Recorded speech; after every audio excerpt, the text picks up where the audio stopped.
الرجیم بسم اللہ الرحمن الرحیم وَإِذْ قَتَلْتُمْ نَفْسًا فَادَّارَأْتُمْ فِيهَا وَاللَّهُ مُخْرِجٌ مَا كُنْتُمْ تَكْتُمُونَ فَقُلْنَا اضْرِبُوهُ بِبَعْضِهَا كَذَلِكَ يُحْيِي اللَّهُ الْمَوْتَى وَيُرِيكُمْ آيَاتِهِ لَعَلَّكُمْ تَعْقِلُونَ ثُمَّ قَسَتْ قُلُوبُكُمْ مِنْ بَعْدِ ذَلِكَ فَهِيَ كَالْحِجَارَةِ أَوْ أَشَدُّ قَسْوَةً وَإِنَّ مِنَ الْحِجَارَةِ لَمَا يَتَفَجَّرُ مِنْهُ الْأَنْهَارُ وَإِنَّ مِنْهَا لَمَا يَشَقَّقُ فَيَخْرُجُ مِنْهُ الْمَاءُ وَإِنَّ مِنْهَا لَمَا يَهْبِطُ مِنْ خَشْيَةِ اللَّهِ وَمَا اللَّهُ بِغَافِلٍ عَمَّا تَعْمَلُونَ أَفَتَطْمَعُونَ أَنْ يُؤْمِنُوا لَكُمْ وَقَدْ كَانَ فَرِيقٌ مِّنْهُمْ يَسْمَعُونَ كَلَامَ اللَّهِ ثُمَّ يُحَرِّفُونَهُ مِنْ بَعْدِ مَا عَقَلُوهُ وَهُمْ يَعْلَمُونَ وَإِذَا لَقُوا الَّذِينَ آمَنُوا قَالُوا آمَنَّا وَإِذَا خَلَا بَعْضُهُمْ إِلَىٰ بَعْضٍ قَالُوا أَتُحَدِّثُونَهُمْ بِمَا فَتَحَ اللَّهُ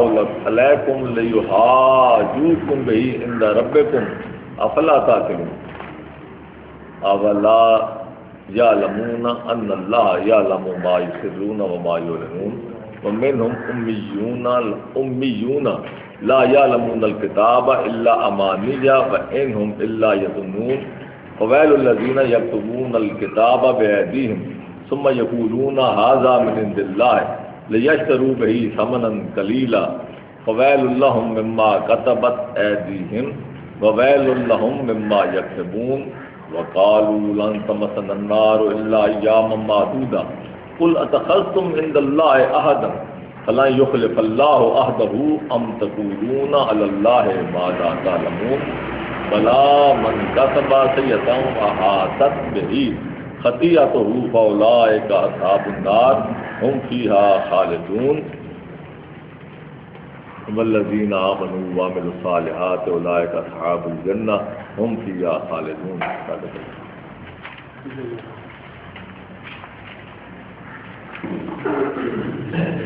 پچھلی قوموں کی رسول اکرم صلی اللہ علیہ وآلہ وسلم کا واسطہ جن لوگوں سے پڑھا جن کے سامنے قرآن آیا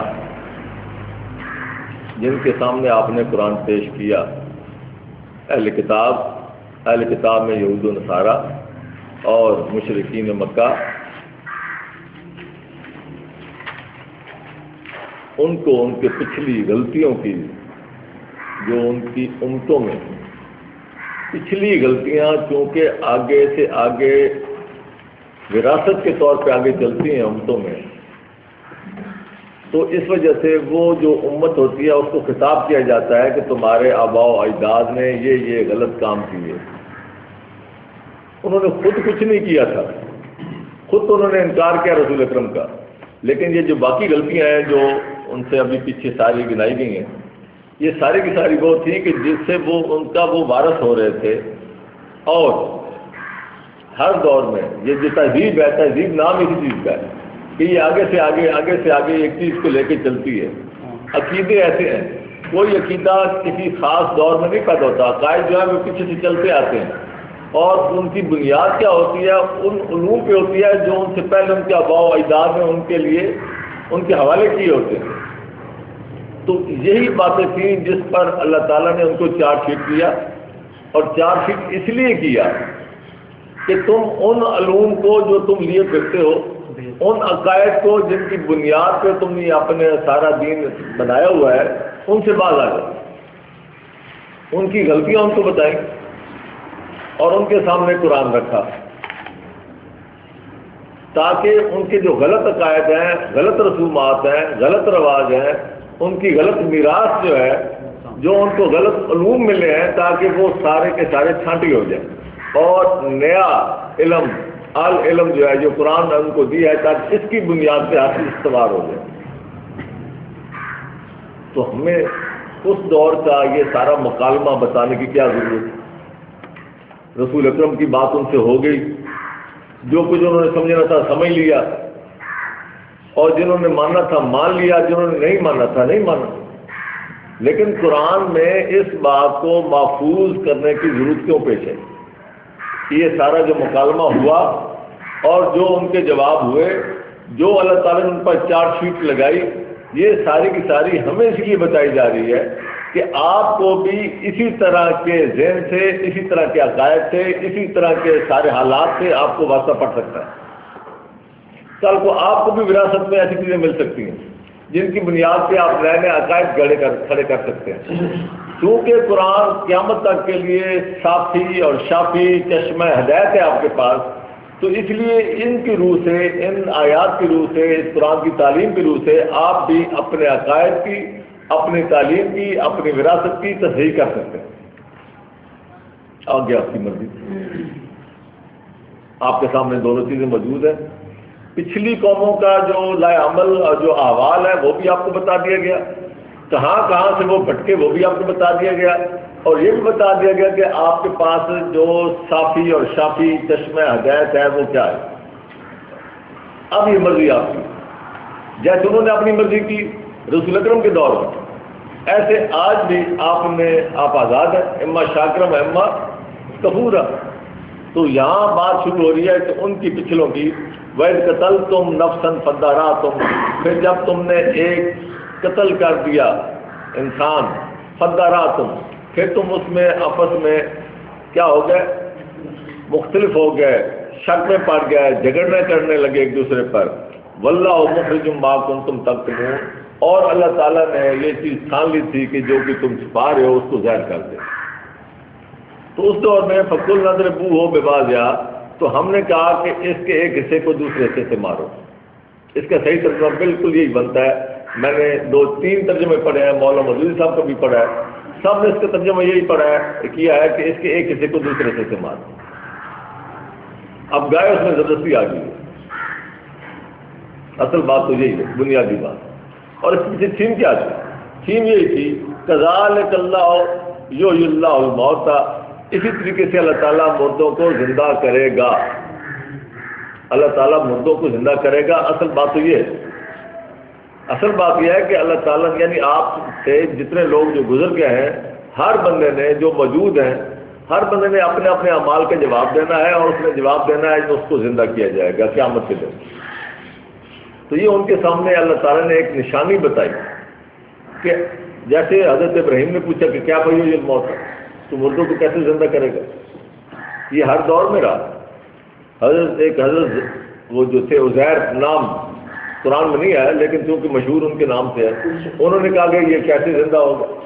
تو یہ زندگی جو ہے یہ دوبارہ، یہ ہمیشہ اچنبے کا ایک معاملہ رہا ہے لوگوں کے لیے۔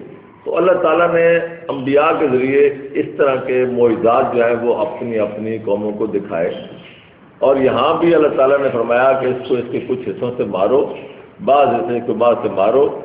یہ اس کا آپ یہ سمجھیں کہ جیسے کہ قرآن شریف میں آیا ہے کہ اذا زلزلت الارض زلزالها واخرجت الارض اثقالها، جب زمین جھنجھوڑ دی جائے گی اور زمین اپنا تمام جو ہے وزن جو ہے وہ بوجھ جو ہے باہر نکال دے گی، تو وہ بھی ایک جھنجھوڑنا ہوگا ایک طرح کا۔ تو یہ جو ہے اس کو ایک جھنجھوڑنے والی بات ہے، اس کو اللہ تعالیٰ نے یہ کہا کہ ایسا کرو، جیسے اللہ تعالیٰ نے یہ کہا کہ تم آسا مارو۔ جب اللہ نے کہا آسا مارو تو اللہ کے کہنے سے آسا مارا تو دریا 2 ٹکڑے ہو گیا، ہمیں اس میں کوئی شک نہیں۔ اللہ نے کہا ایسا کرو اور ربی نے کر دیا تو ٹھیک ہے، جو اللہ نے کہا وہ ہو گیا۔ اب اس میں ہمیں دور ازکار کی تعویلات میں جانے کی ضرورت ہے۔ اسی طرح یہاں بھی اللہ نے ہی کہا، فقلنا، ہم نے کہا ایسا کرو۔ اگر اللہ نہیں کہتا تو کوئی اور اگر یہ کام کرتا رہے تو کرتا رہے،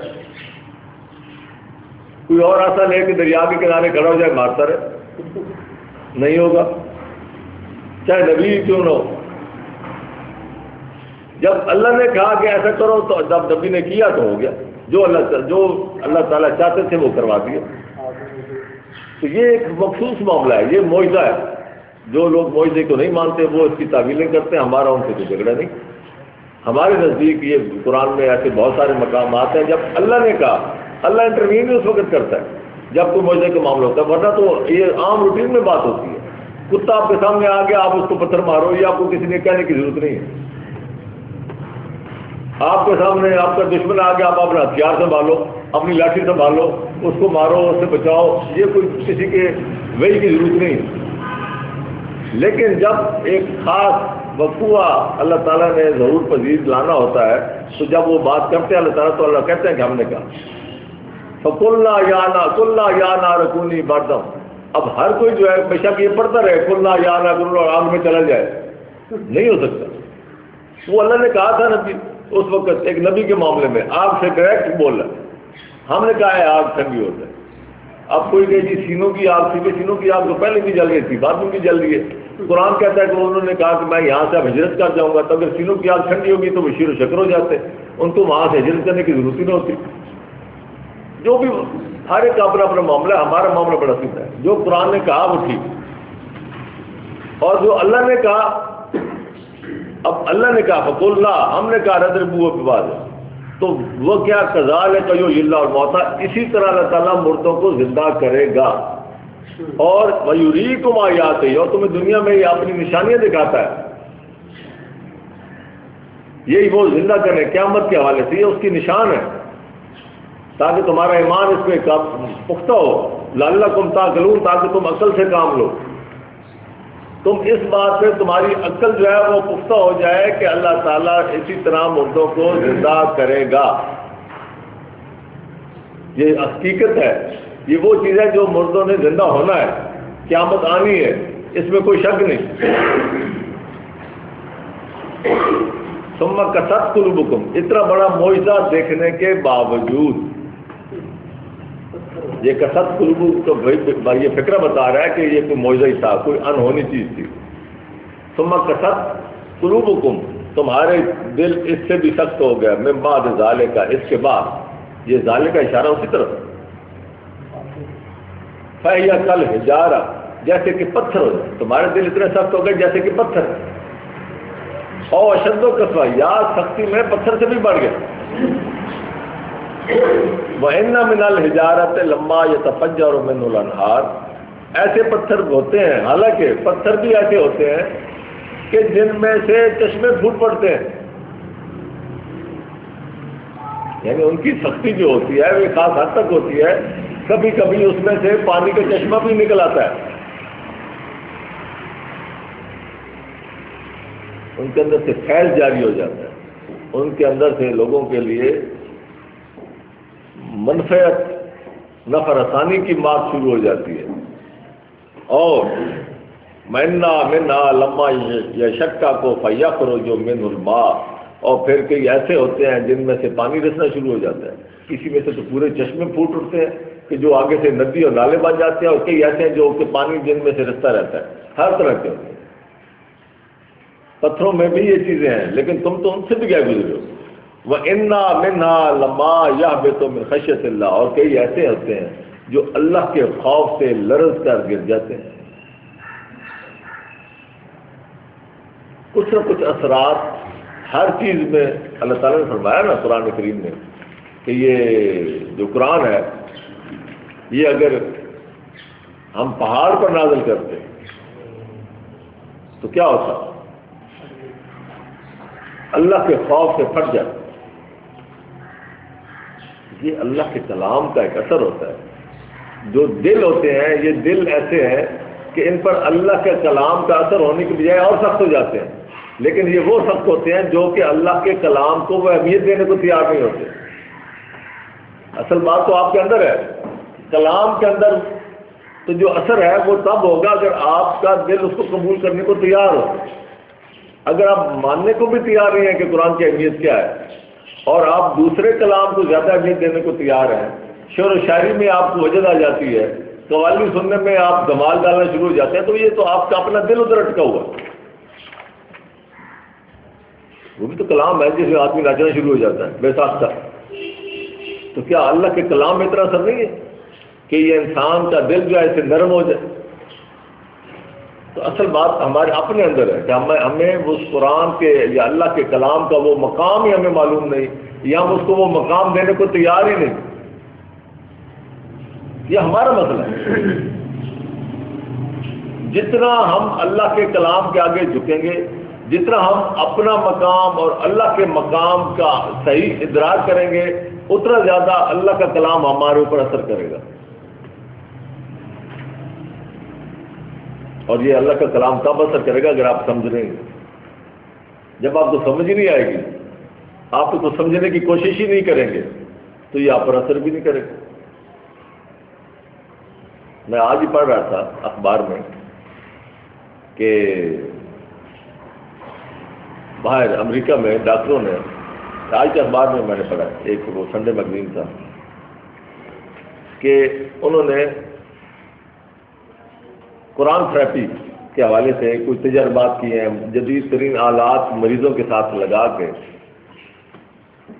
تو جو قرآن سمجھتے ہیں اور جو قرآن نہیں سمجھتے، اور اس کے علاوہ کچھ کو دوائیوں پہ رکھا، کچھ کو قرآن سنایا گیا، اور ساتھ ہی ان کی باقاعدہ مانیٹرنگ کی گئی کہ اس کا بلڈ پریشر، اس کے اندر اس کے وہ جو ہوتا ہے جذبات اس کے، اور اس کے اندر سکون، اور اس کے اندر نروز کا جو ہوتا ہے اطمینان، وہ سارا اس کو کتنا فیصد مل رہا ہے۔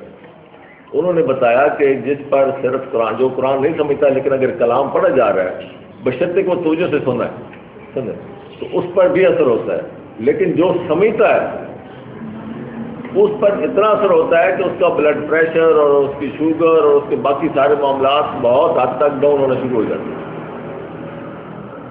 سکون آنا شروع ہو جاتا ہے۔ یہ غیر مسلم اس پہ تجربات کر رہے ہیں۔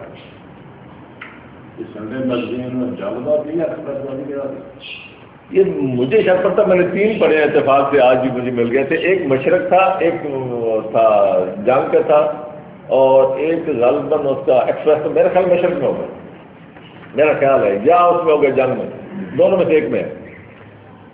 دوسرا وہاں وضو تھراپی شروع ہوئی ہے۔ آج بھی وہ کہتے ہیں کہ آپ وضو کریں اور تجربہ کریں آپ بھی، کہ اگر آپ کو بہت زیادہ پریشانی ہے، آپ کے وہ بے سکونی ہے، آپ وضو کریں، آپ فوراً سکون میں آ جائیں۔ وہ کہتے ہیں کہ میگنیٹک فیلڈ آپ کے ارد گرد جو ہے وہ بن جاتی ہے، جو آپ کو باقی تمام ریڈیشن سے محفوظ رکھتی ہے، اور آپ کو سکون ہو جاتا ہے۔ یہ وضو تھراپی نام رکھا انہوں نے۔ یہ بہرحال یہ چیزیں جو لوگوں کی اب سمجھ میں آ رہی ہیں، اللہ تعالیٰ نے تو ایسے نہیں کہہ دیا کہ جب تم سلاد کے لیے کھڑے ہو تو وہ ہاتھ دھو لو، منہ دھو لو، اس کے اندر کوئی حکمت ہے۔ وَمَا اللَّهُ بِغَافِلٍ عَمَّا تَعْمَلُونَ، جو کچھ بھی تم عمل کرتے ہو اللہ تعالیٰ تمہارے کسی بھی عمل سے غافل نہیں ہے، کسی بھی معمولی سے معمولی اللہ سے عمل سے اللہ تعالیٰ غافل نہیں ہے۔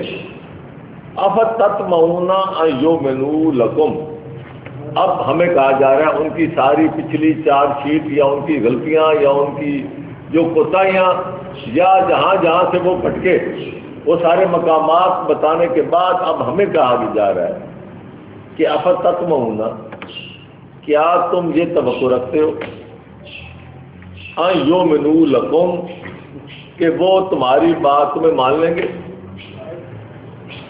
وہ تمہاری بات مان لیں گے، جو تم ان کے سامنے قرآن پیش کر رہے ہو اس پر ایمان لائیں گے؟ یہ اللہ تعالیٰ پوچھ رہے آفت، یہ کیوں کہا جا رہا ہے؟ آگے بتایا جا رہا ہے کہ اس چیز کے ہوتے ہوئے وہ کبھی نہیں مانیں گے۔ یہ قرآن کا انداز ہے اور عام اسلوب ہے یہ، کہ یہ جو تم کیسے تصور کر سکتے ہو، کیسے توقع رکھ سکتے ہو کہ وہ تمہارے کو ایمان لائیں گے؟ جو چیز تم ان کے سامنے پیش کر رہے ہو اس کو وہ ایمان لائیں گے، مان لیں گے۔ کیوں؟ وَقَدْ كَانَ فَرِيقٌ مِّنْهُمْ يَسْمَعُونَ كَلَامَ اللَّهِ، کہ ان میں سے ایک فریق ہمیشہ سے یہ رہا ہے کہ وہ اللہ کیا کلام سنتے ہیں، ثُمَّ يُحَرِّفُونَهُ، پھر اس میں تعریف کرتے ہیں۔ تعریف کی کئی قسمیں، حرف کئی قسمیں ہیں، يُحَرِّفُونَهُ من بعد ما عقلوہ، اس بات، اب کہتے ہیں قرآن میں عقل کی ضرورت نہیں، اللہ کہتا ہے من بعد عقلوہ، اچھی طرح عقل میں آن جانے کے بعد، سمجھنے کے بعد، پھر اس کے بعد وہ کیا کرتے ہیں؟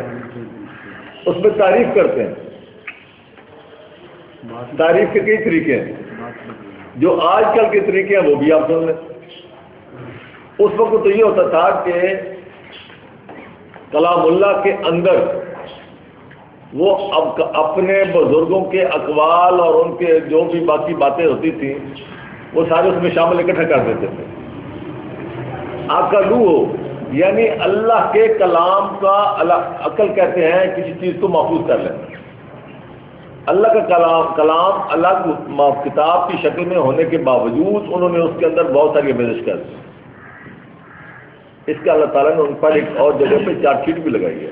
اللہ تعالیٰ نے ان کی ذمہ داری لگائی تھی، ان کی ذمہ داری تھی کہ تم نے اس کتاب کی حفاظت کرنی ہے. یہ ہے 5 غالباً 44.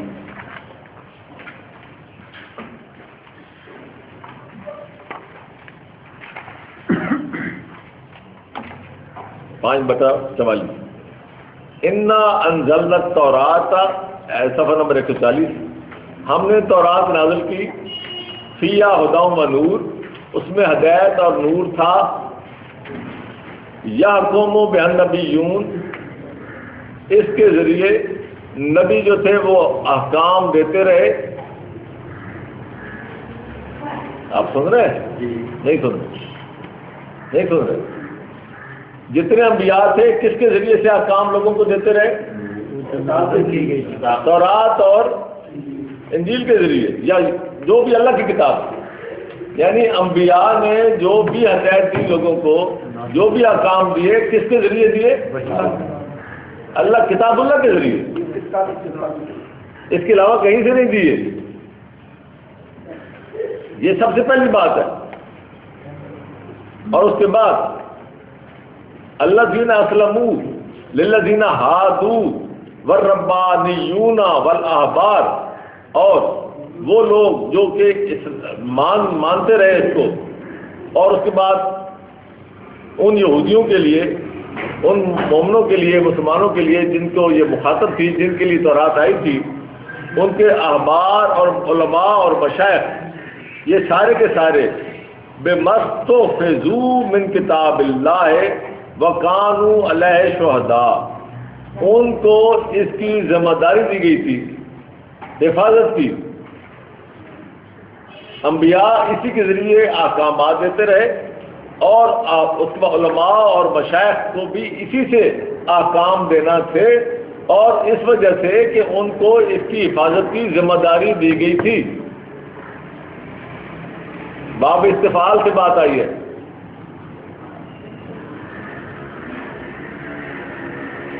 تو وَكَانُوا عَلَيْهِ شُهَدَاءَ، اور ان کو اس پر گواہ رکھا گیا تھا کہ یہ ہم نے تمہیں تورات دی ہے، اسی کے ذریعے تم نے احکام دینے ہیں اور اسی کی تم نے حفاظت کرنی ہے. اور فَلَا تَخْشَوُا النَّاسَ وَاخْشَوْنِی، لوگوں سے مت ڈرو. اگر کوئی کہے کہ یہ قرآن کی سزائیں وحشیانہ ہیں تو مت ڈرو. کوئی کہے کہ قرآن کے یہ جو سزائیں ہیں یا جو یہ احکام ہیں یہ بڑے سخت ہیں، اس سے کام نہیں نکل سکتا، تو ان سے مت ڈرو. لوگوں کے اعتراضات سے مت ڈرو، اللہ سے ڈرو. اللہ نے جو احکام دیے ہیں وہ لاگو کرنے. الگ الگ توجیہ نہ کرتے پھرو. جو اللہ نے احکامات دیے ہیں، کس میں؟ تورات میں نام لیا ہے، اسی کی حفاظت کرنی ہے اور اسی کے ذریعے احکامات دینے ہیں. اور یہ ذمہ داری لگائی گئی تھی علماء اور مشائخ کی کہ تم لوگوں سے مت ڈرو، مجھ سے ڈرو. وَلَا تَشْتَرُوا بِآيَاتِي ثَمَنًا قَلِيلًا، نہ روپے پیسے کے چندوں کے لالچ میں آ جانا، اور میری آیات کو بیچ دینا. بیچنے کا کیا مطلب؟ کبھی غور کیا آپ نے؟ جو آپ بیچ دیتے وہ آپ کی نہیں رہتی. یعنی اس کو الگ کر دینا، اور چیزوں کو اور چیزیں ہاتھ میں پکڑ لینا کہ یہاں سے دین لینا ہے. اور چونکہ وہ ہم نے قرآن کو تو الگ کر دیا، اللہ کی کتاب کو تو الگ کر دیا، نئے ماخذ نہ بنا لینا. وہ ملم دیکھیں، پھر اگلی بات دیکھیں. اگلی بات دوبارہ اللہ تعالیٰ لائے ہیں.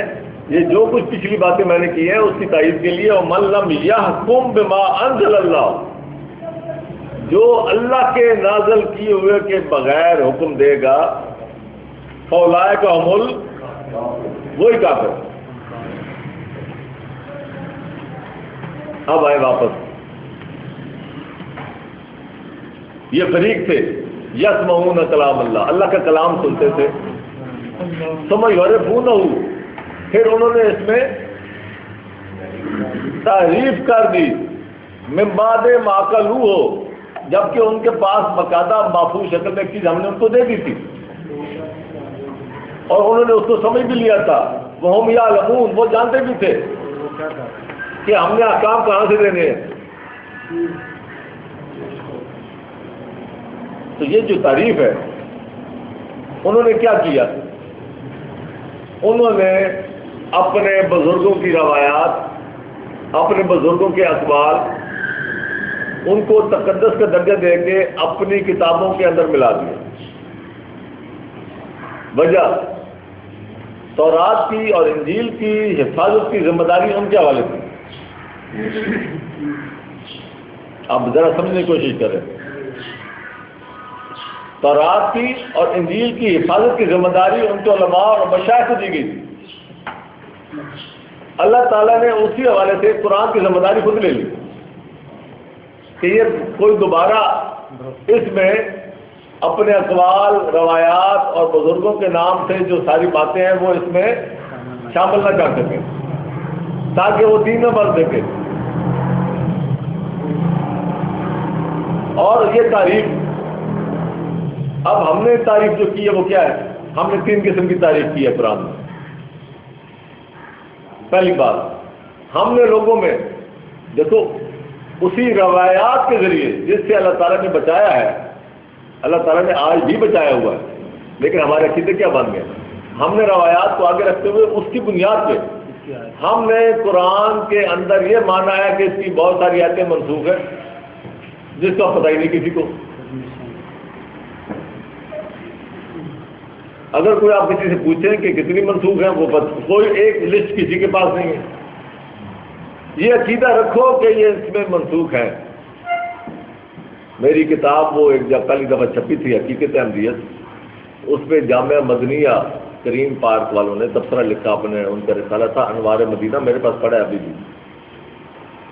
انہوں نے اس کی بڑی تعریف کی، ساتھ ہی لکھا کہ لگتا یہ ہے کہ کتاب تو اچھی ہے لیکن لگتا یہ ہے کہ یہ جو لکھنے والا ہے مصنف یہ گمراہ، اور ساتھ وجہ بھی لکھی، لگتا یہ ہے کہ یہ ناسخ منسوخ کو نہیں مانتا۔ تو میں ان کے پاس پہنچ گیا، میں نے کہا جی میں تو نہیں مانتا۔ نہیں یہ بڑی جامعہ شکشا کے بعد دوسرا بڑا مدرسہ ہے جامعہ مدنی ہے۔ میں نے کہا جی میں تو نہیں مانتا ناسخ منسوخ کو، آپ مجھے لسٹ بتائیں کہ کون سی منسوخ ہے، آپ مجھے لسٹ دے دیں میں ابھی مان جاؤں گا۔ آپ کے پاس لسٹ ہی نہیں ہے، آپ کو پتہ ہی نہیں ہے کہاں سے آپ منسوخ لیتے، کہتے بزرگوں نے دیے، بزرگوں نے منسوخ، میں کہتی کسی بزرگ کی لسٹ دے دیں۔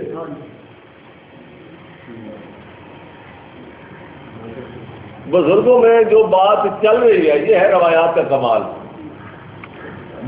یعنی ناسخ منسوخ کا عقیدہ یہ لازم ہے، لسٹ نہیں ہے۔ اور بزرگوں کا اقوال کیا ہے کہ وہ کہتا ہے 500 ایسے منسوخ ہیں۔ علامہ جلال الدین سیوطی صاحب آئے، انہوں نے کہا کہ جی 220 ہیں۔ پھر آگے چلتے چلتے کم ہوتی گئی، اب پتہ نہیں اس کے بعد اللہ کی طرف سے کون سی وحی آتی رہی کہ جو یہ منسوخ کی لسٹ کم ہوتی گئی، حتیٰ کہ شاہ ولی اللہ صاحب کا دور آیا، درمیان میں ایک اور ہے جہاں 120 ہو گئی۔ پھر شاہ ولی اللہ صاحب کا دور آیا، انہوں نے کہا کہ جی مجھے جو ملی ہے وہ 20 ہے، اور میں نے ان پہ غور کیا ہے، یہ ان کی ایک کتاب ہے الفاظ الکبیر، چھوٹا سا رسالہ ہے لیکن بہت اچھا رسالہ ہے، قرآن فہمی کے لحاظ سے بہت اچھا رسالہ ہے۔ وہ رسالہ ہے جس میں پہلی بار انہوں نے کہا ہے کہ شان نزول کی کوئی اہمیت نہیں، جبکہ ہماری تمام تفاسیریں شان نزول کے بغیر آگے نہیں چلتی۔ شاہ ولی اللہ صاحب نے کہا ہے، اس میں لکھا ہوا ہے کہ شان نزول کی قرآن کی تفسیر میں کوئی اہمیت نہیں، چھوٹا سا رسالہ ہے لیکن آپ سمجھیں کہ سمندر کوزے میں بند ہے، اردو بازار میں ملتا ہے، اردو میں چھپا ہوا ہے۔ تو انہوں نے کہا کہ مجھے 20 ملی ہیں، اور انہوں نے باقاعدہ 20 کی لسٹ دی ہے، کمال یہ ہے نا، 20 کی لسٹ دی ہے۔ پھر انہوں نے کہا کہ میں نے اس پہ غور کیا ہے اور اس میں سے 15 منسوخ نہیں ہے، 5 رہ گئے۔ یعنی یہ ارتقائی بات ہوئی نا، اس کا مطلب ہے کہ یہ اللہ کی طرف سے تو کوئی ایسی بات نہیں ہے۔ اگر 5 ہی ہوتی تو اللہ پہلے کیا دیتا کہ جناب 5 آیتیں اس میں منسوخ ہیں۔ اور آپ کبھی غور کریں، آپ اپنے والد صاحب کو خط لکھیں، آپ اپنے والد صاحب کو خط لکھیں اور خط لکھنے کے بعد ان کے نیچے ایک نوٹ کر دیں کہ نوٹ میرے درجہ بالا خط میں 10 سطریں منسوخ ہیں، تو آپ کے والد صاحب کیا سمجھیں گے کہ کون سی سطریں منسوخ ہیں؟ ہم جو بھی لکھتے ہیں اگر جو منسوخ کرنا ہوتا ہے ہم اس پر لکیر پھینک دیتے ہیں، اس کو رائٹ آف کر دیتے ہیں۔ تو یہ صرف اللہ کا ہی کلام ایسا ہے کہ جس میں پتہ ہی نہیں ہے کہ کتنی منسوخ ہے کتنی نہیں ہے۔ یہ ہے تعریف کی پہلی شکل۔ دوسری شکل ہم کہتے ہیں کہ یہ جو قرآن ہے یہ نامکمل ہے اس لحاظ سے کہ شروع میں بہت ساری ایسی صورتیں جس میں بہت ساری وہ آیات جو تھیں وہ اتنی تھیں اب اتنی ہیں۔ سیاستوں میں ایسی روایات موجود ہیں جن میں یہ بتایا گیا ہے کہ سورہ عذاب جو ہے وہ اتنی آیات میں تھی، اس حساب سے آئی تیسرے سب ہی نہیں بنتی۔ یہ ویگ غلط اس طرح کی باتیں چیلر چھوڑے گئے ہیں روایات میں اور سیاستوں کی روایات میں، تاکہ قرآن پر وہ اعتماد نہ رہے۔ اور اسی بنیاد پہ میں ایک دفعہ تقابل پڑھ رہا تھا شیعہ اور سنی کا، ہم الزام لگاتے ہیں شیعہ حضرات سے کہ وہ قرآن کو تعریف مانتے ہیں، محرف مانتے ہیں، لیکن ہمارے ہاں روایتیں ان سے زیادہ ہیں، اور ان کے علماء نے تو باقاعدہ اعلان کیا ہوا ہے، بہت سارے علماء نے، کہ ہمارے جن لوگوں نے یہ قرآن کی یہ باتیں لکھی ہیں کہ اس میں یہ ایتیں منسوخ ہیں یا یہ ایتیں جو تھی وہ قرآن نامکمل ہے وہ غلط کہتے ہیں۔ انہوں نے تو اس طرح کی بھی باتیں کی ہیں۔ ہمارے یہاں بھی ضرورت نہیں پڑی کسی کو کہ سیاستہ کا کوئی انکار کرے۔ ایک بخاری شریف میں اس حد تک بھی آیا ہے کہ حضرت عبداللہ بن مسعود وہ موضوعین جو آخری 2 ہیں قل اعوذ برب الناس اور قل اعوذ برب الفلق والی، ان کو وہ قرآن کہتا ہی نہیں مانتے تھے۔ اب آدمی کہاں جائے، اس سے زیادہ اور مشکوک کیا کیا جا سکتا ہے قرآن؟ یہ ہے ثم یعرفونہ۔ میں نے بتایا تھا 2 طریقے، تیسرا طریقہ کون سا ہے؟ تیسرا طریقہ یہ ہے کہ ہماری بخاری شریف میں، مسلم شریف میں جا بجا اور پوری سیاستہ میں یہ چیزیں موجود ہیں کہ اس ایت کے بعد یہ لفظ تھا، یعنی کہیں تو صورتیں نامکمل اور کہیں پوری ایک ایت بھی نامکمل، کہ یہ ایت جو ہے اس ایت کے بعد یہ لفظ تھا، فلاں ایت کے بعد یہ لفظ تھا۔ وہ رجب کی ایت تھی جو اب ہم نہیں پڑھتے ہیں، تو عمر کہتے ہیں ہم تلاوت کرتے تھے اب ہم اس میں نہیں پاتے۔ سوال پیدا ہوتا ہے کہ حضرت عمر کے دور میں کس نے نکال دی؟ یہ صرف اور صرف بعد میں گھڑی گئی روایتیں ہیں جن کو سیاستہ میں اگر آ گئی ہیں تب غلطی سے، بشری کمزوریوں کی وجہ سے، بشری غلطیوں کی وجہ سے آج ہم نے ان کا سر کا تاج بنا لیا ہے، اور لیکن قرآن کو ہم نے اٹیک کر دیا۔ ثم یحرفونہ یعنی حروف میں کمی بیشی کرنا، اس کو محرف کہتے ہیں۔ اب حروف سے ہی آیات بنتی ہیں، حروف سے ہی صورتیں بنتی ہیں، تو یہ حروف کو ہی آگے پیچھے کرنا، یہی کام ہم نے کیا ہے۔ من بعد ما قالوا، جبکہ اللہ، اب یہ بھی روایت موجود ہے، ثبوت موجود ہے کہ رسول اکرم مکمل قرآن دے کے گئے۔ یہ ہے من بعد ما قالوا کہ جبکہ ان کے پاس پورا باغ، عقل کہتے ہیں، آپ کو شاید معلوم ہے عربوں میں وہ اوپر جو لباس پہنتے ہیں اس کے اوپر وہ جو رنگ ہوتا ہے اس کو عقل کہتے ہیں۔ اس نے ان کے سر کے اوپر وہ پورا ایک گھیرا ڈالا ہوا ہوتا ہے، اسی سے وہ اونٹ کا گھٹنا جو اس کو باندھ دیتے ہیں۔ تو عقل وہ ہے کہ جب کوئی چیز منضبط ہو کے، کنٹرول ہو کے آپ کے سامنے آ جائے، آپ کی عقل میں وہ چیز آتی ہے جب آپ اس کو پوری طرح سمجھ لیتے ہیں۔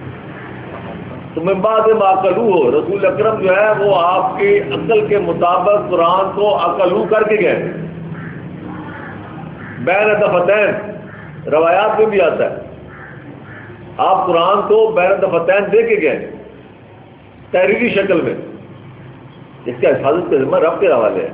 اب یہ ساری تعریفیں جو ہوئی ہیں اس میں اگر اللہ کی ذمہ داری نہ ہوتی، اسی طرح علماء اور مشائخ کی ذمہ داری ہوتی جیسے تورات کے معاملے میں دی گئی تھی، تو آج اس قرآن میں وہی چیز آپ کو پتہ ہی نہیں چلتا کہ کہاں سے روایت شروع ہوئی، کہاں سے آیت شروع ہوئی، کہاں سے روایت ہوئی، کہاں سے آیت ہوئی، جیسے کہ آج بائبل کا ہے، جیسے کہ آج تورات ہے۔ لیکن چونکہ ذمہ داری اللہ کے حوالے تھی اس لیے ہم ان کی ان حرکتوں سے تو بچ گئے، لیکن انہوں نے ساتھ عقائد کی شکل میں ہمیں پورا ایک ذخیرہ دے دیا کہ یہ جو ہے قرآن کے خلاف جو ہے یہ آپ اس کو بھی استعمال کرو۔ اسی لیے ہم یہ کہتے ہیں کہ جتنی روایات ہیں وہ ساری قرآن کے تابع ہیں۔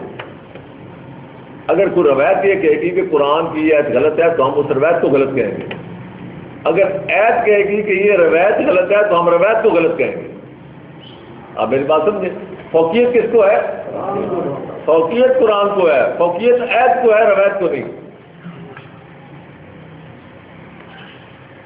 وَإِذَا لَقُوا الَّذِينَ آمَنُوا، جب وہ لوگ جنہوں نے تعریف کی تھی جو ہم سے پہلے لوگ تھے، جن کی مثال ہمیں دی گئی ہے تاکہ ہم ایسا نہ کریں۔ وَإِذَا لَقُوا الَّذِينَ آمَنُوا، جب وہ ایمان والوں سے ملتے ہیں، قَالُوا آمَنَّا، کہتے ہیں جو تمہارا قرآن ہے، جو تم پیغام دے رہے ہو وہ تو ہے تو ٹھیک ہے۔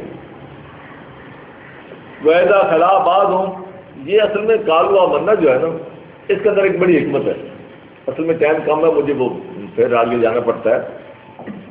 یہ قَالُوا آمَنَّا اس میں ان کا کمال نہیں ہے کہ وہ کہتے تھے کہ ہم ایمان لائے، اس میں قرآن کا کمال ہے۔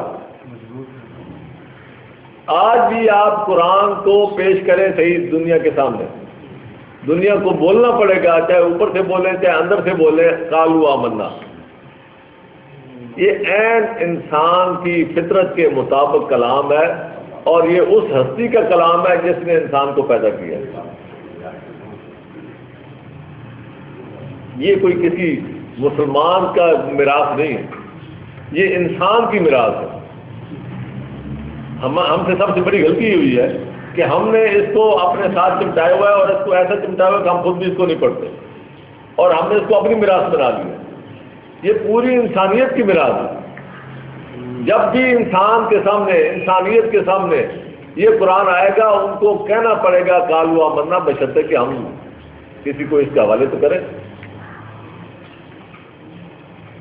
وَإِذَا خَلَا بَعْضُهُمْ إِلَىٰ بَعْضٍ، اب اس کے بعد پھر آتا ہے وہ عصبیت، جب وہ آپس میں ایک دوسرے سے ملتے ہیں، قَالُوا أَتَحَدَّثُونَهُمْ، کہتے ہیں کیا تم ان کو وہ چیزیں بتاتے ہو بِمَا فَتَحَ اللَّهُ عَلَيْكُمْ، جو اللہ تعالیٰ نے تم پر کھولی ہیں، لِيُحَاجُوكُمْ، تاکہ وہ تم سے جھگڑا کریں، یعنی جو چیزیں، جو حقائق اس میں بیان کیے گئے تھے، جب یہ ان کے سامنے آتے ہیں تو وہ کہتے ہیں بالکل ٹھیک ہے، ہمارے یہاں بھی یہی ہے، ہماری کتابوں میں بھی یہی تھا۔ تو وہ کہتے تھے تم کیوں یہ بتاتے ہو کہ ہماری کتابوں میں بھی یہ ہے؟ کل کو یہ تم سے جو اللہ نے تمہیں پہلے بتایا ہوا ہے وہ کیوں تو بتاتے ہو کہ ہاں جی ہمارے پاس بھی یہی ہے، جو تعلیم آپ کے پاس ہے وہی تعلیم ہمارے پاس ہے، یہ ایسی بات کیوں کرتے ہو؟ اس کی بہترین مثال یہی ہے کہ ابھی میں نے کئی دفعہ دیکھا ہے، ڈاکٹر ذاکر نائک جب وہ ان کو ہندوؤں سے بات کرتا ہے اور ان کی کتابوں سے حوالے دیتا ہے تو بے ساختہ وہ کہہ جوڑتے ہیں کہ ہاں جی آپ جو کہہ رہے ہیں ہماری کتابوں میں ہے، تو پھر دوسرے لوگ ان سے کہتے ہیں کہ تم ایسی بات کیوں کرتے ہو؟ وہاں ایک آدمی نے اعتراض کیا اپنے بندے پہ کہ جی وہ تو سنسکرت میں ہے، اور یہ ڈاکٹر ذاکر صاحب پتی جو ترجمہ کر رہے ہیں وہ پتی صحیح ہے کہ نہیں ہے، تم کیوں مانتے چلے جا رہے ہو؟ یہ تکلیف دیتا ہے عصبیت کے حوالے سے۔ بما فتح اللہ علیکم، جو اللہ نے تم پر ظاہر کیا ہے، لیحاجوکم بہ عند ربکم، تاکہ یہ اللہ کے ہاں جب پیش ہوگے تو پھر تمہارے سامنے حجت پیش ہو، یہ حجت کے طور پہ تم قابو آ جاؤ گے قیامت کے دن کہ جو چیز قرآن میں ہے وہ تمہارے پاس پہلے سے اللہ تعالیٰ نے تمہاری کتابوں میں بھی دی ہے، تو فرق کیا ہے؟ مانتے کیوں نہیں؟ یہ ان کی تعصب کی بات تھی، جاہلیت کی بات تھی، حمیت جاہلیہ، اسی لیے اللہ تعالیٰ نے آگے بات کی افلا تعقلون، تم عقل سے کام نہیں لیتے، یعنی یہ بات نہ کرنے یا کرنے سے یہ جو بچ تو نہیں جاؤ گے۔ اولا یعلمون، کیا یہ اتنی بات بھی نہیں جانتے ان اللہ یعلم ما یسرون وما یعلنون، کہ جو چیز یہ ظاہر کر رہے ہیں، جو چھپا رہے ہیں، اللہ کو سب معلوم ہے. ہمارے یہاں یہی مسئلہ ہے، وہ مناظرے ہو رہے ہیں فرقوں کے آپس میں. دونوں فرقے جانتے ہیں کہ ہم غلط ہیں، فرقے دونوں جانتے ہیں کہ ہم غلط ہیں. وہ اس کو دبایا جا رہا ہے اپنی اپنی روایات کے ذریعے، وہ اس کو دبایا جا رہا ہے، وہ اس کا عقائد کو کر رہا ہے، وہ اس کو کر رہا ہے. تو یعنی پتہ ہوتا ہے کہ ہم دونوں غلط ہیں. کیوں؟ قرآن کہتا ہے کہ دین میں فرقے بنانا غلط ہے. دین میں اللہ تعالیٰ نے مومنوں سے کہا ہے، مومنوں سے دو باتوں کی، ولا تکونوا من المشرکین، مشرکوں میں سے مت ہو جانا. یعنی مومن ہو کے پھر دوبارہ وہ عقائد، وہ اعمال نہ اختیار کر لینا جو شرک والے ہوں،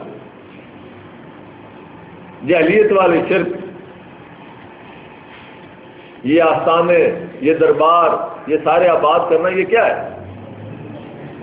ولا تکونوا من المشرکین. آگے فرمایا من الذین فرقوا فی دینہم، نہ ان لوگوں میں سے ہونا جنہوں نے اپنے دین میں فرقے بنا لیے. 6 جگہ پہ یہ بات آئی ہے کہ دین میں فرقے نہ بنانا. ولا تفرقوا، ولا تفرقوا. اور یہ تفرقوا فرقے بنائے بیٹھے ہیں، اعلان ہوتے ہیں، اشتہار چھپتے ہیں. کون کون سے؟ اہل حدیث اور بریلوی حضرات، اہل حدیث دیوبندی حضرات، دیوبندی اور یعنی یہ کون لوگ ہیں؟ وہ مسلمان کہاں گئے؟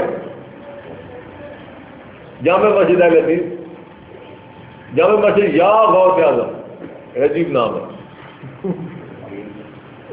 یہ ایک لطیفہ ہے، میں کئی دفعہ مجھے تو بڑا عجیب لگتا ہے کہ وہ فارنر آیا اور اس کے ساتھ ایک گائیڈ چلا، ایک محلے سے اندرون شہر سے گزر رہے تھے. تو اس نے پوچھا یہ بلڈنگ کیا ہے؟ انہوں نے کہا یہ مسجد ہے. اس نے کہا یہ مسجد ہے.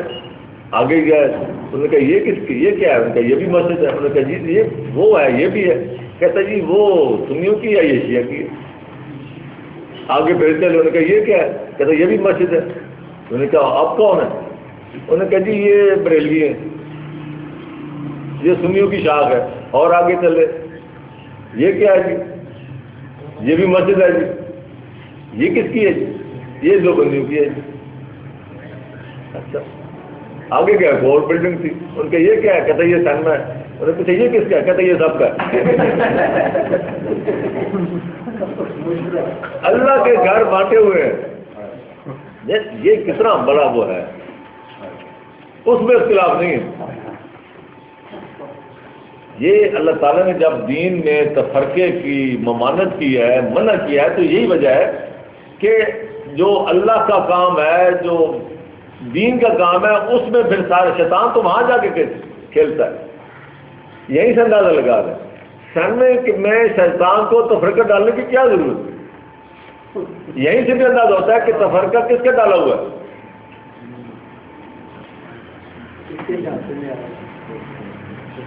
وَمِنْهُمْ أُمِّيُّونَ لَا يَعْلَمُونَ الْكِتَابَ، ان میں سے اکثر امیون، ان پڑھ ایسے لوگ ہیں. امیون ان کو کہتے ہیں کہ جو ڈائریکٹ کتاب سے نہ سمجھ سکے. جیسے عوام، اصل لفظ ہے عوام.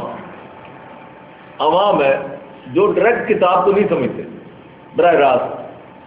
جیسے ہم ہیں، جمعے پہ گئے، مولوی صاحب سے جو سنا ہم عوام سنتے رہتے ہیں، وہ امیون ہے. جو احبار اور رہبان ہیں وہ ممبر پہ بیٹھتے ہیں، جو امیون ہے وہ نیچے سنتے ہیں.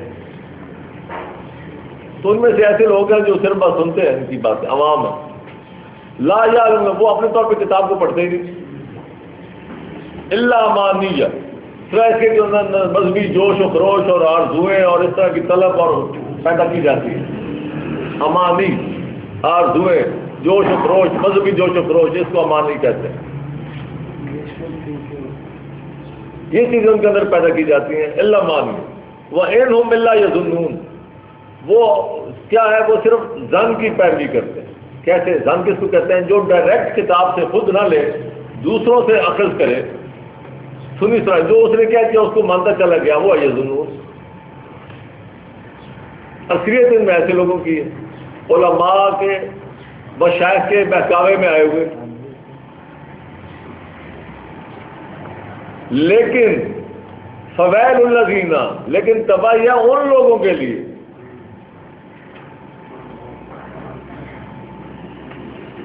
یکتبون الکتاب بایدیہم، جو اس کتاب کو اپنے ہاتھوں سے لکھتے ہیں۔ یہ کون سی کتاب تھی؟ یہ وہ کتاب تھی جو ان کی حفاظت میں دی گئی تھی تورات کے حوالے سے، کوئی بھی کتاب اللہ، اور پھر اس میں انہوں نے کیا کیا؟ وہی جو پہلے بات آئی، حرفون، تعریفیں کر دیں۔ اب کسی نے تعریف کے لیے الگ کتاب رکھ دی، انہوں نے اب الگ اس لیے مجبوری ہے کہ اس میں آ نہیں سکتی۔ میں ایک جگہ پہ گیا، یہ ساتھ ہی مدرسہ ہے بڑا، میں نے سیاستہ کی، بخاری شریف کی، ان سے بات کی، وہ کہنے لگے کہ بخاری شریف میں جو بھی حدیث ہیں وہ ساری کی ساری وہی ہے۔ میں نے کہا جناب بات یہ ہے کہ یہ قرآن بھی وہی ہے، بخاری شریف بھی وہی ہے، میں آپ کی بات کو مان لیتا ہوں۔ آپ ایک کام کریں، آپ دونوں وہی کو اکٹھا کر دیں۔ آپ یہ کریں کہ جہاں یہ لکھا ہوا ہے کہ اس ایت کے بعد یہ ایت تھی، اس ایت کے بعد یہ لفظ تھا، تو اس کا مطلب ہے کہ وہ تو مان رہے ہیں نا کہ بھئی یہ تھا اور قرآن کا حصہ تھا، اور کہنے والا جو بات کہہ رہا ہے وہ بھی وہی ہے بخاری شریف میں، تو آپ جو قرآن کا حصہ تھا وہ قرآن میں واپس لوٹا دیں۔ بڑی آسان بات ہے، یعنی جہاں سے آپ کو پتہ چل رہا ہے کہ یہ حصہ تھا وہ بھی وہی ہے، اور ہے قرآن کا حصہ ادھر پڑا ہے ادھر نہیں ہے، تو آپ ادھر لوٹا دیں واپس۔ کہتے یہ تو ہم نہیں کر سکتے۔ میں کہ پھر آپ ہی اپنی اداؤں پہ ذرا غور کریں۔ یہ ٹیسٹ کیس ہوتا ہے، پتہ چل جاتا ہے۔ گجرا والا میں میری ایک جگہ پہ بات ہوئی، شاید کوئی یہاں سے ابھی کوئی دوست نہیں ہے، وہ وہاں سے یہاں کے دو تین، میں نے ان سے پوچھا کہ آپ جو بخاری شریف ہے یہ ایک سمبل ہے، تمام باقی بھی کتابیں اسی میں آ جاتی ہیں، سمبل کے طور پہ آپ اس کو لاریب، یہ قرآن لاریب ہے، کیا بخاری شریف بھی لاریب ہے؟ وہ گھنٹہ لگے رہے، نہ ہاں کر سکتے تھے نہ کر سکتے تھے۔ اب اندر چور یہ ہے کہ وہ لاریب مانتے ہیں، اوپر سے کہہ نہیں سکتے تھے۔ یہ قرآن کا کمال ہے، اس میں ہمارا کمال نہیں ہے، اس میں ہمارا کمال نہیں ہے، یہ قرآن کا کمال ہے۔ لاریب نہیں کہہ سکے، جب ہر طرف سے گھیرے میں آ گئے تو کہنے لگے یہ زہریلا جملہ میں اپنے منہ سے نہیں نکال سکتا، یہ ریکارڈنگ موجود ہے، ہم ان سے مانگ مانگ کے تھک گئے کہ یہ ریکارڈنگ ہمیں دے دو۔ ویسے وہ بہت بڑے مناظر ہیں ماشاءاللہ، کہتے ہیں کہ آج تک جو بھی میرے سامنے آیا ہے وہ پانی مانگ کے گیا ہے۔ میں نے کہا چلو جی ہمارا بھی یہ آپ دکھا دیں۔ ابھی میں دوبارہ 5 دن پہلے گیا ہوں، میں نے درخواست کی ان سے جناب وہ ہمیں دے، کہتے جی ضائع ہوگی۔ وَمِنْهُمْ أُمِّيُّونَ لَا يَعْلَمُونَ الْكِتَابَ إِلَّا أَمَانِيَّ وَإِنْهُمْ إِلَّا يَظُنُّونَ فَوَيْلٌ لِّلَّذِينَ يَكْتُبُونَ الْكِتَابَ بِأَيْدِيهِمْ، اپنے ہاتھوں سے لکھتے ہیں کتاب، خود ہی مکسنگ، ثم یقولون، پھر لوگوں سے یہ کہتے ہیں، ان امیون سے، امیون سے کہتے ہیں ھذا من عند اللہ، یہ اللہ کی طرف سے ہے، یہ وہی ہے، یہ بھی وہی ہے۔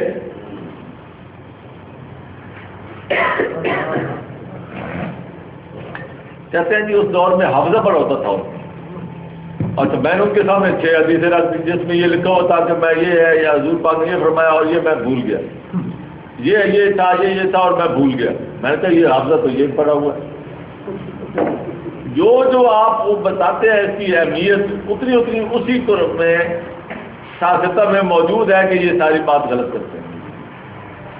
یہی تو کلام اللہ نہ ہونے کی دلیل ہے۔ ثم یقولون ھذا من عند اللہ، کہتے ہیں یہ اللہ کی طرف سے. یہ کیوں کہتے ہیں؟ لیشتروا بہ ثمنا، وہاں بھی وہی تھا نا.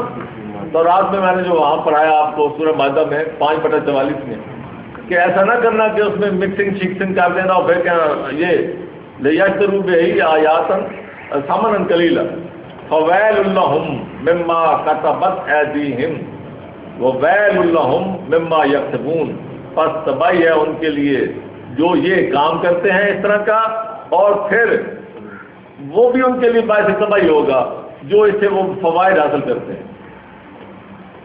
یہ ساری باتیں نو ڈاؤٹ کہ یہ ان کو کہی جا رہی ہیں جو مخاطبین رسول ہیں، لیکن آج ہمارے لیے محفوظ کیوں کی گئی ہیں؟ آج ہم تلاوت